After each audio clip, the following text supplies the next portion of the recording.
الحمد للہ سبحان اللہ الحمد للہ رب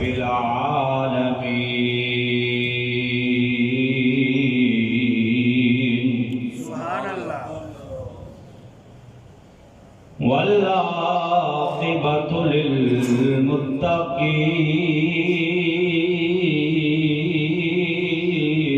سبحان اللہ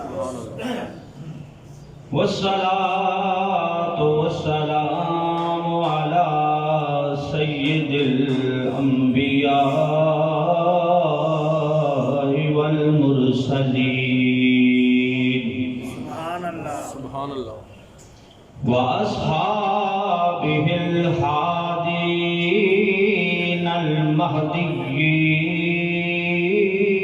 المهديين سبحان اللہ وعلى آله الطيبين الطاهرين سبحان اللہ وأولياء ملته وعلماء أمته وأهل سنة سبحان اللہ وأهل سنته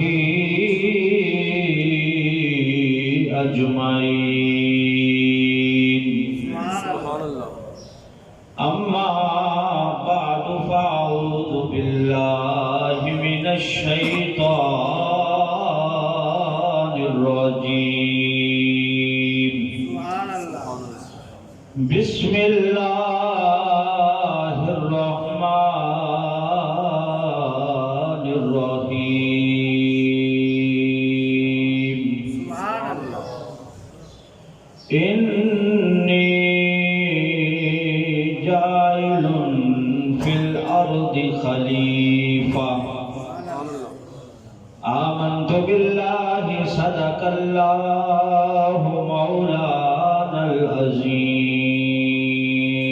سبحان اللہ وصدق رسوله النبي الكريم الأمين سبحان اللہ الصلاة والسلام عليك يا رسول الله وعلى آلك وأصحابك يا حبيب الله مل کے درود پاک پڑھیں بھئی الصلاة والسلام عليك يا شفيع المذنبين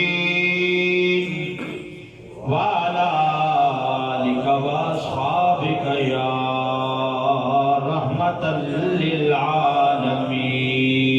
للعالمين سبحان اللہ سب سے اولا والا ہمارا نبی سبحان اللہ سب سے اولا والا ہمارا نبی سب سے بالا والا ہمارا نبی مل کے پڑھیں سب سے اولا والا ہمارا نبی سب سے بالا والا ہمارا نبی سب سے بالا والا ملک کونین میں انبیاء تاجدار سبحان اللہ ملک کونین میں انبیاء تاجدار ملک کونین میں انبیاء تاجدار تاجداروں کا آقا ہمارا نبی تاجداروں کا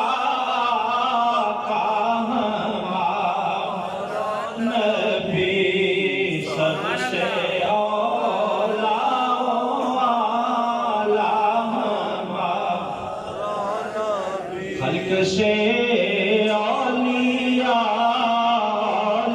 اولیاء سے رسل، سبحان اللہ خلق سے اولیاء، اولیاء سے رسل، خلق سے اولیاء، اولیاء سے رسل، سب رسولوں سے اعلیٰ ہمارا نبی، سب سے اعلیٰ ہمارا نبی، سب سے بالا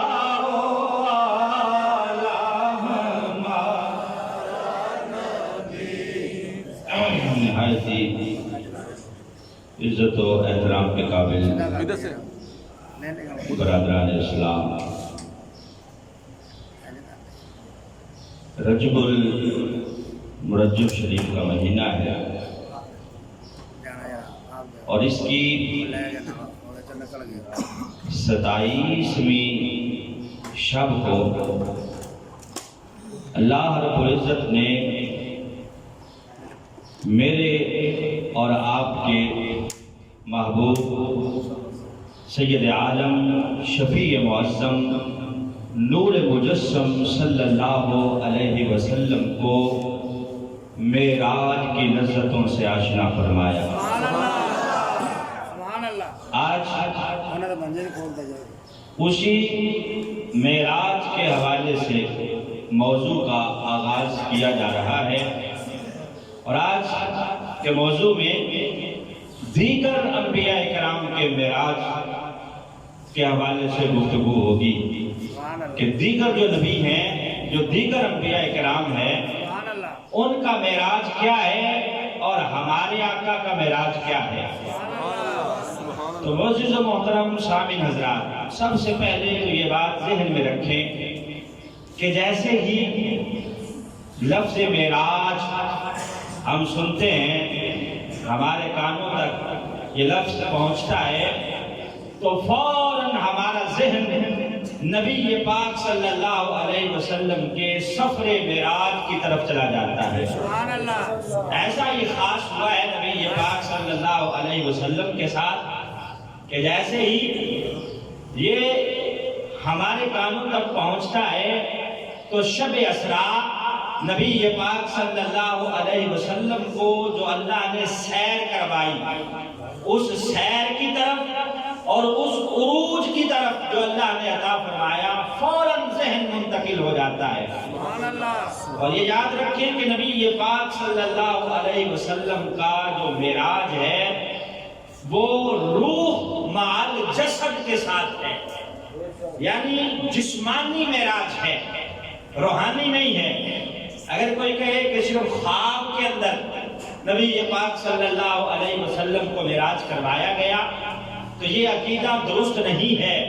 اہل سنت کا عقیدہ یہ ہے کہ اللہ نے نبی پاک صلی اللہ علیہ وسلم کو روح اور جسم کے ساتھ آسمانوں پر اور پھر آسمانوں سے آگے او ادنا کی قربتوں تک اپنا دیدار کروا کے نبی پاک صلی اللہ علیہ وسلم کو معراج عطا فرمایا ہے۔ سبحان اللہ دیگر جو انبیاء کرام ہیں انہیں بھی اللہ نے ان کے مقام و مرتبہ کے مطابق معراج کی لذتیں عطا فرمائی، لیکن ان کا معراج روحانی ٹھہرا، میرے اور آپ کے آقا کا معراج جسمانی ٹھہرا۔ سبحان اللہ تجلی حق کا صحرا سر پر صلاۃ و تسلیم کی نچھاور، دو رویا کرسی پرے جما کر کھڑے سلامی کے واسطے تھے۔ سبحان اللہ ہمارے آقا جب جا رہے تھے تو فرشتے بھی جھک جھک کے سلام کر رہے تھے کہ سہے نصیب اللہ نے آج ہمیں بھی محبوب دو عالم صلی اللہ علیہ وسلم کے چہرے کی زیارت نصیب فرمائی ہے، جو رویا کرسی پرے جما کر کھڑے سلامی کے واسطے سبحان تھے۔ اللہ تو نبی پاک صلی اللہ علیہ وسلم کا معراج روح مع الجسد کے ساتھ ہے، معراج کا معنی ہے پستی سے بلندی کی طرف جانا، عروج کرنا، اوپر اٹھنا، مقام پانا، اسے معراج کہا جاتا ہے۔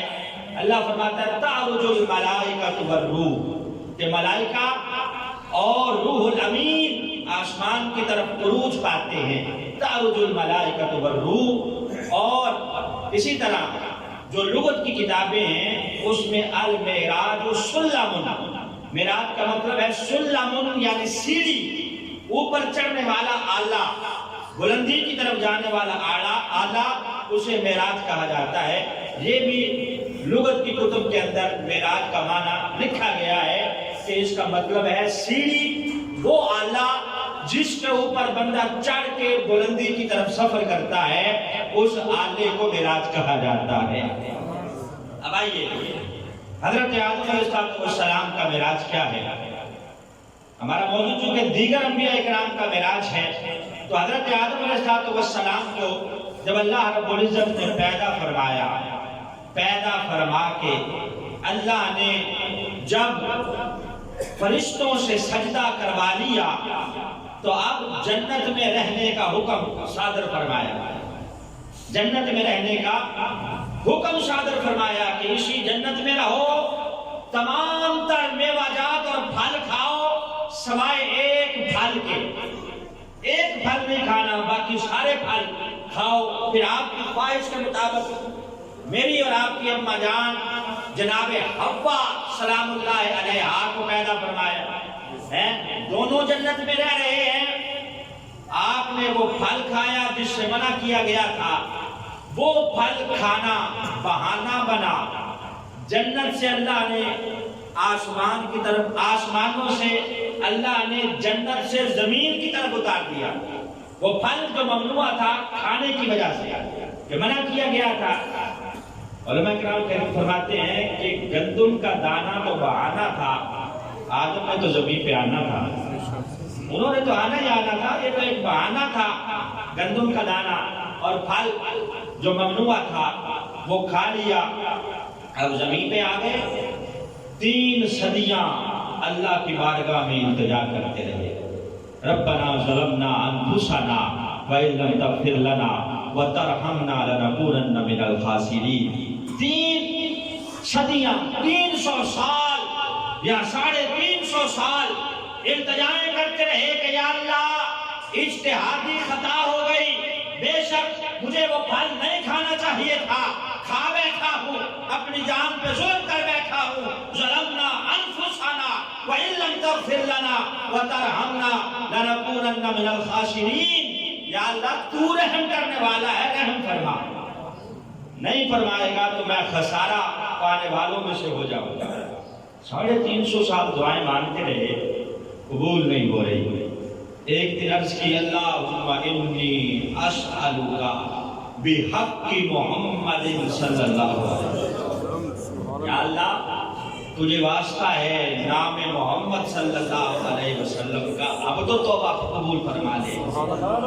رو رو کے آنسو خشک ہو گئے ہیں، مولا تجھے اس پیارے نام کا واسطہ اب تو قبول فرما لے۔ پوچھا گیا کہ تو نے یہ نام کہاں سے دیکھا؟ عرض گزار ہوئے یا اللہ جب میں نے تیرے عرش کی طرف سر اٹھایا لکھا ہوا تھا لا الہ الا اللہ محمد الرسول اللہ، جنت کے درختوں کے پتوں پہ لکھا ہوا تھا محمد الرسول اللہ، جنت کے دروازوں پہ لکھا ہوا تھا یہ نام نامی، اس میں گرامی۔ میں اسی وقت سمجھ گیا کہ یہ نام اللہ کو کتنا پیارا ہوگا جسے اس نے اپنے نام کے ساتھ جوڑ رکھا ہے۔ لہذا اسی کا وسیلہ دے رہا ہوں، توبہ قبول فرما دیا۔ جیسے ہی نام مصطفیٰ صلی اللہ علیہ وسلم کا وسیلہ دیا، اللہ نے توبہ کو قبول فرما لیا۔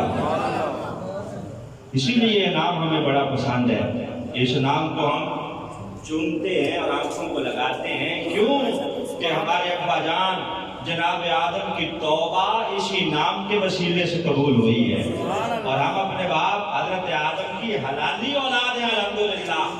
ہم بھی اس نام سے پیار کرتے ہیں، جیسے ہی یہ نام آتا ہے ہم اس کو چومتے بھی ہیں اور آنکھوں سے لگاتے بھی ہیں اور اعلان کرتے ہیں کہ سنو سارے ناما تو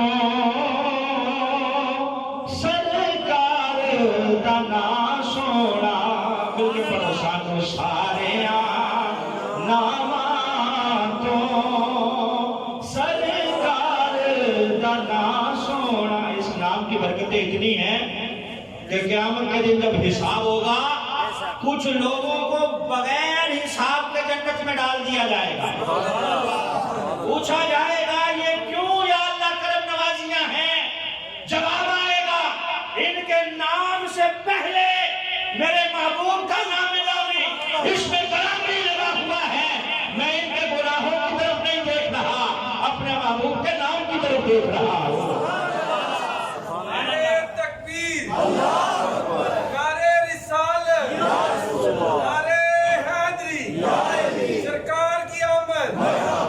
بلکہ معراج کی رات اللہ کا عرش بھی نبی پاک صلی اللہ علیہ وسلم کی خدمت میں عرض کر رہا ہے کہ اے محبوب، جب اللہ نے مجھے بنایا تو میرے اوپر اپنا نام اسم جلالت اللہ لکھ دیا.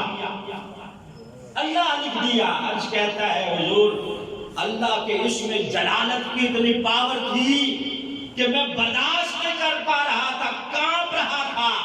پھر ایک دن اللہ نے کرم فرمایا، ساتھ ہی آپ کا نام محمد الرسول اللہ لکھ دیا. جیسے ہی آپ کا نام لکھا ہے مجھے قرار آ گیا ہے. اس دن سے میں نے قرار پا لیا ہے، سکون اور مجھے لذت آ گئی ہے. تو یہ نام وہ ہے کہ جس نام سے پہلے یہ نام لگا ہوا ہے، قیامت کے دن اللہ اس نام کی برکت کی وجہ سے بخشش فرمائے گا. تو مل کے کہنے سانو سارے ناما تو سرکار دنا سونا. سانو سارے ناما تو سرکار دنا سونا. نال سارے شہراں چوں سارے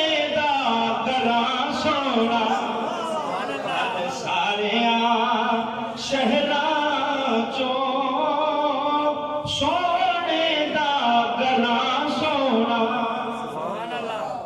یہ حضرت آدم علیہ السلام کا معراج ہے کہ وسیلہ مصطفیٰ سے آپ کی توبہ قبول ہوئی. حضرت عیسیٰ علیہ السلام آپ نے اعلان کیا اپنی قوم میں کہ مجھ سے پہلے اللہ نے جناب موسیٰ کو ہفتے کا دن دیا تھا.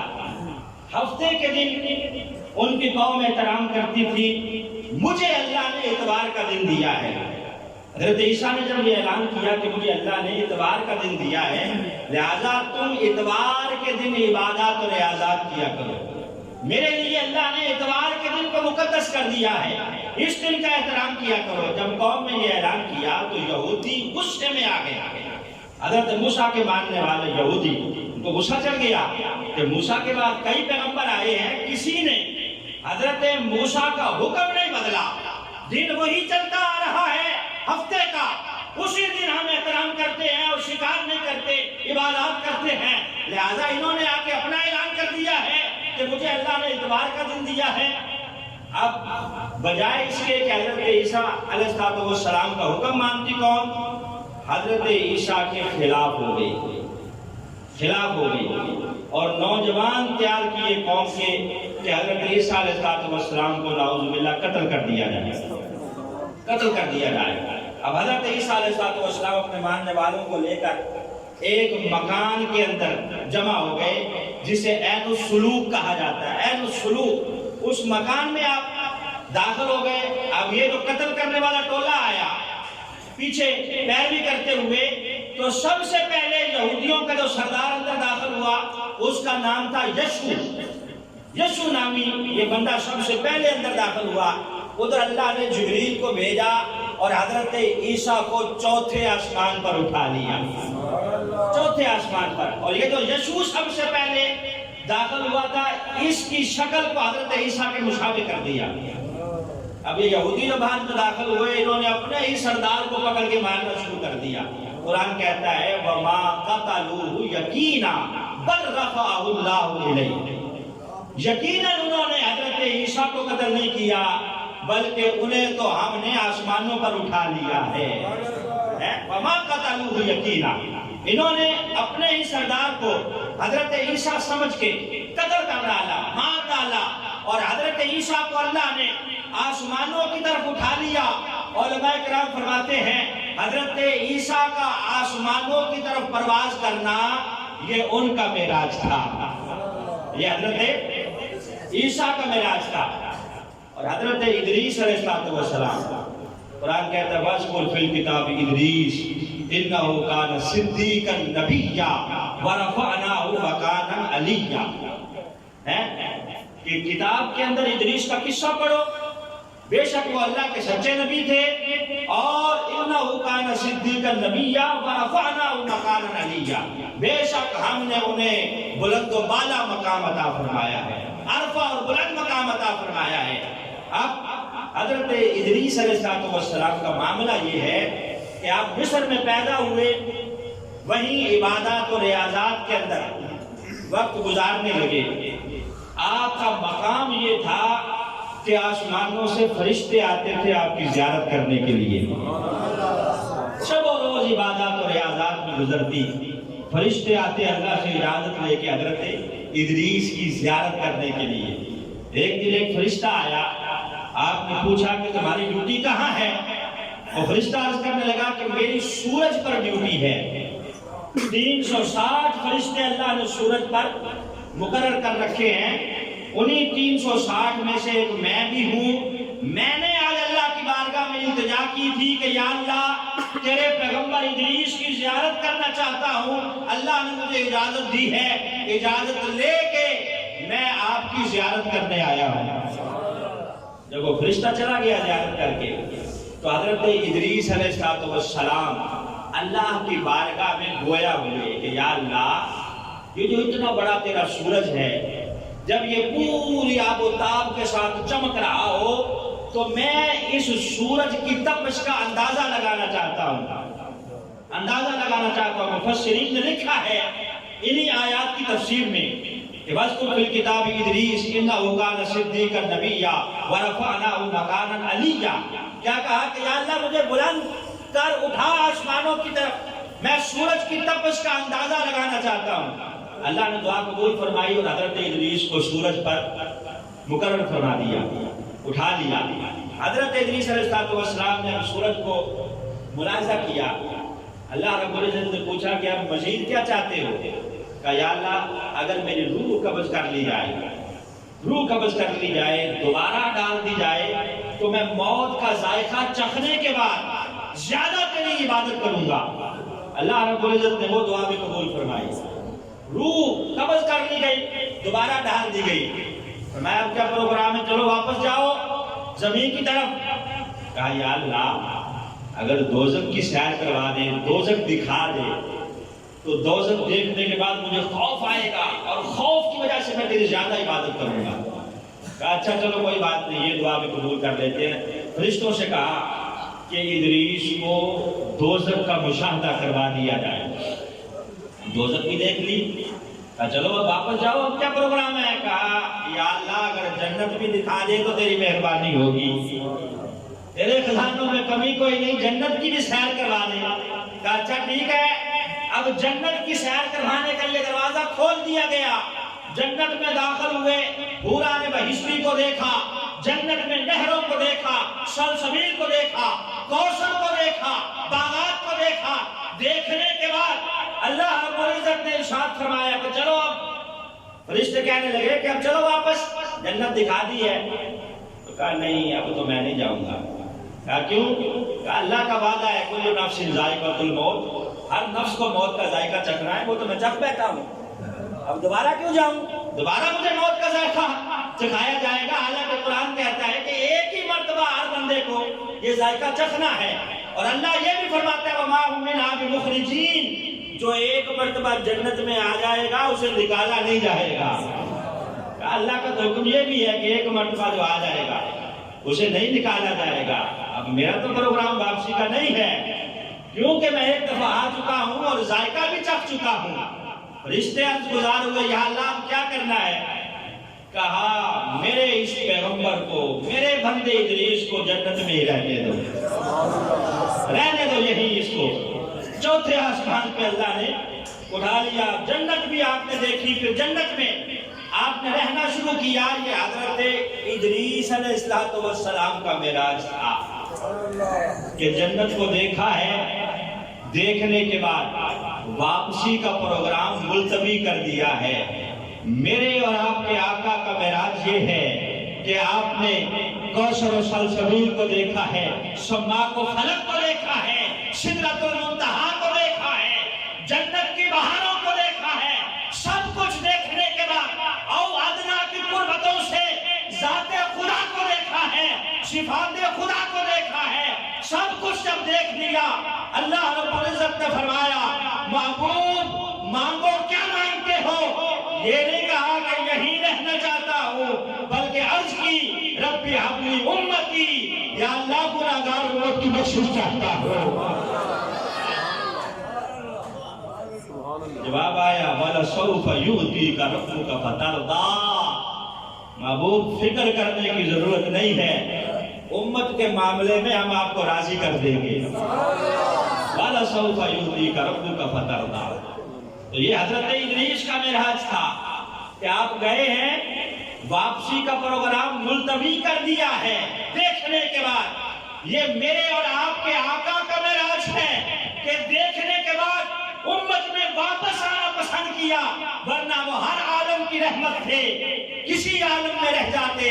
یہ ان کی مہربانی تھی کہ یہ عالم پسند آیا، وہ ہر عالم کی رحمت تھے، کسی عالم میں رہ جاتے۔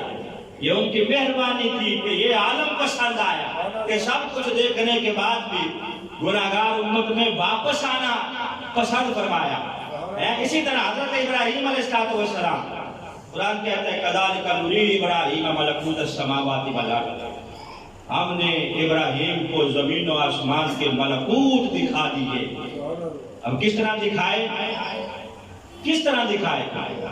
ایک دن حضرت ابراہیم علیہ السلام اللہ رب العزت کی بارگاہ میں التجا کرنے لگے کہ یا اللہ اگر تو مجھے زمین کا مشاہدہ کروا دے تو تیرے خزانوں میں کمی کوئی نہیں۔ اللہ رب العزت نے ارشاد کیا ٹھیک ہے ابراہیم، یہ جو سامنے پتھر پڑا ہے اس کے اوپر سوار ہو جاؤ۔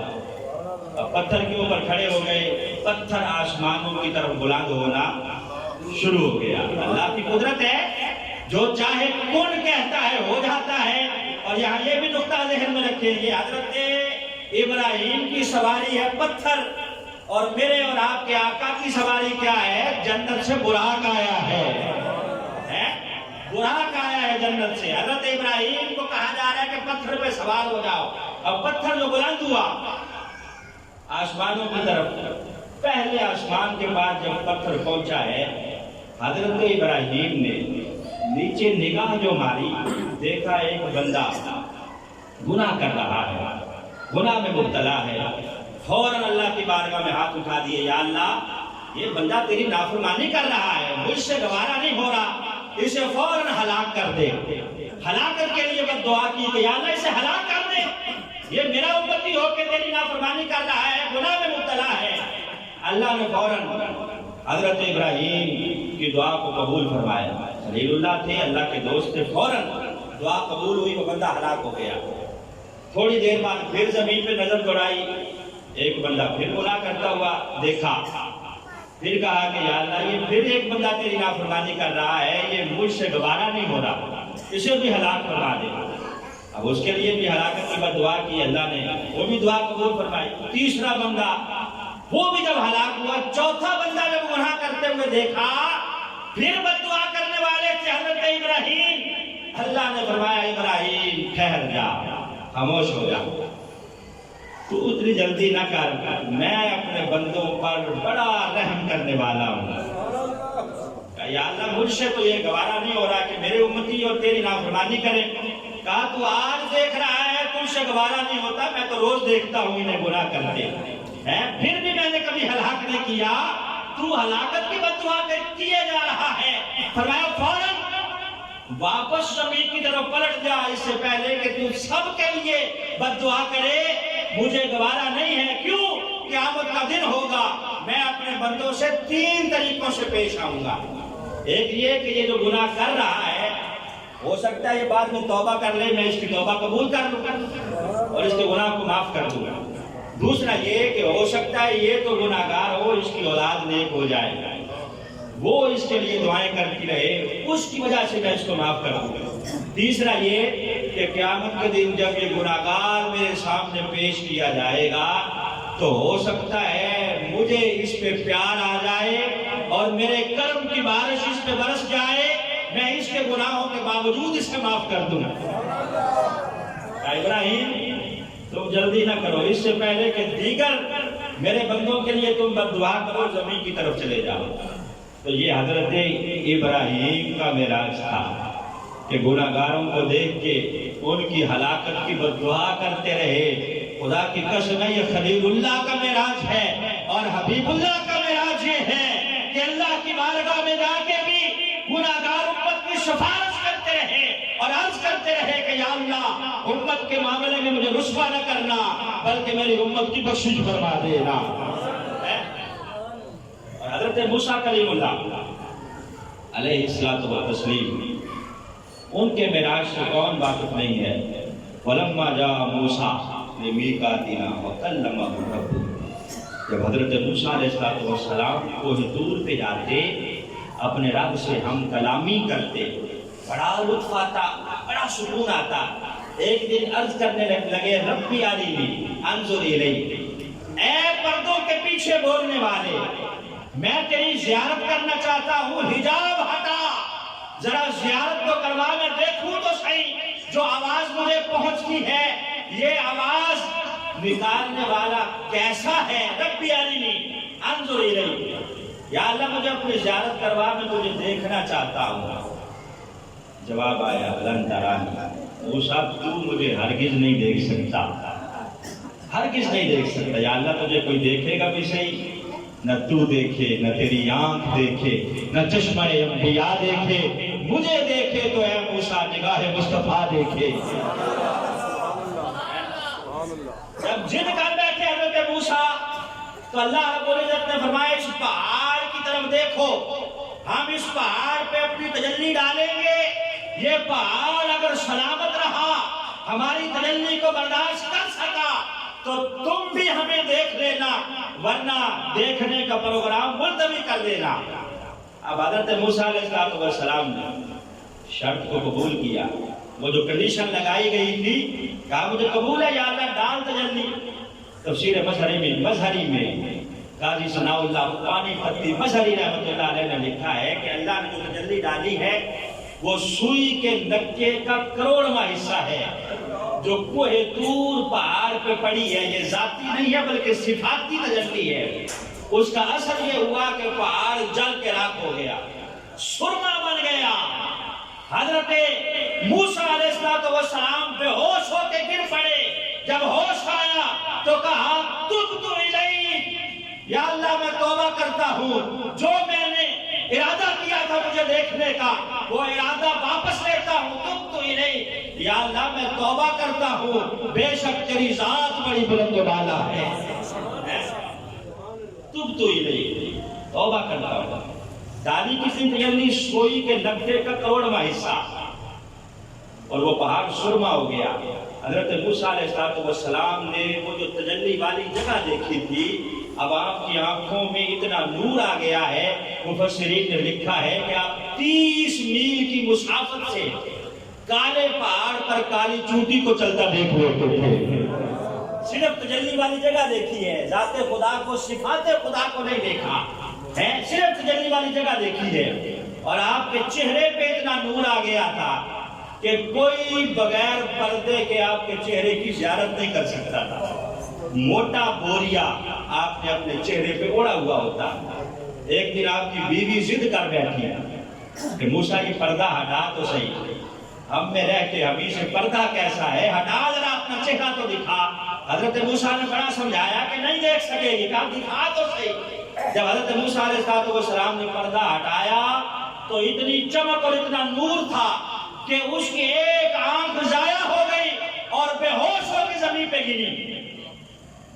حضرت موسیٰ علیہ السلام نے اللہ سے دعا مانگی کہ یا اللہ کرم فرما، ضد کر بیٹھی تھی یا اللہ اسے ہوش آئے۔ جب ہوش آیا وہ بیوی کہنے لگی موسیٰ ایک بار دیکھا ہے، مزہ اتنا آیا ہے کہ پہلے ایک آنکھ گوائی ہے، دوسری آنکھ بھی گوانے کو جی چاہ رہا ہے۔ حضرت موسیٰ نے پردے ڈال رکھے تھے تو نبی پاک صلی اللہ علیہ وسلم کا معراج کہ آپ نے ذات خدا کو، صفات خدا کو او ادنا کی قربتوں سے دیکھا ہے، پھر بھی پردے نہیں ڈالے بلکہ اللہ نے نور کے حجاب ڈال رکھے ہیں۔ اسی لیے آپ فرماتے تھے لم یعرفنی حقیقتاً سوا ربی، میری حقیقت کو میرے رب کے سوا کوئی جانتا ہی نہیں ہے۔ نعرہ تکبیر، نعرہ رسالت، نعرہ حیدری۔ تو آپ کے چہرے کے نور کا عالم کیا ہوگا اور آنکھوں کی بینائی کتنی تیز ہوئی ہوگی، اور پھر اس طرح بھی ذرا غور کیجئے کہ حضرت موسیٰ تو کوہ طور پہ جاتے ہیں اور جا کے التجائیں کرتے ہیں کہ یا اللہ دیدار کروا، میں دیکھنا چاہتا ہوں۔ اور محبوب کے لیے انتظامات یہ ہیں کہ آپ چادر اوڑھ کے سوئے ہوئے ہیں ام ہانی کے گھر۔ حضرت علی کی بہن ہے، نبی پاک کی چچا زاد بہن ہے، ان کے گھر چادر اوڑھ کے محو حرام ہے، پہلے ساری رات عبادت کرتے ہیں۔ اللہ فرماتا ہے یا ایھا المزمل قم اللیل الا قلیلا، محبوب ساری رات قیام نہ کیا کر، تھوڑی رات قیام کیا کر۔ آج جب ملاقات کا وقت آیا ہے تو ناز دیکھیں، انداز دیکھیں، چادر اوڑھ کے محو حرام ہے۔ اللہ خود انتظام فرماتا ہے، جبریل کو بھیجتا ہے کہ جبریل جاؤ میرے محبوب کو جگاؤ اور جا کے کہو ان اللہ حسداک الی لقائک یا رسول اللہ، اللہ آپ کی ملاقات کا شوق رکھ رہا ہے۔ محبوب اٹھو، اللہ آپ کی ملاقات کا شوق رکھتا ہے۔ ان اللہ حسداک الی لقائک یا رسول اللہ۔ رب ہو کے میں تانگا رکھدا ہاں، مشتاق فقط دیدار دہاں۔ رب ہو کے میں تانگا رکھدا ہاں، مشتاق فقط دیدار دہاں۔ محبوبہ دیا محبوبہ مکھڑا بکھلا جا چپ کر کے، ہن ساری خدائی سو گئی ہے، عرشاں تے آ جا چپ کر کے۔ کہ ادھر لن ترانی سے جواب آتا ہے اور ادھر ناز یہ ہے کہ محو حرام ہے اور خود پیغام بھیج کے بلایا جا رہا ہے کہ تشریف لے آئیے، اللہ آپ سے ملاقات کا شوق رکھ رہا ہے۔ یہیں سے انشاءاللہ اگلے جمعے وعد خداوا یعنی الحمدللہ۔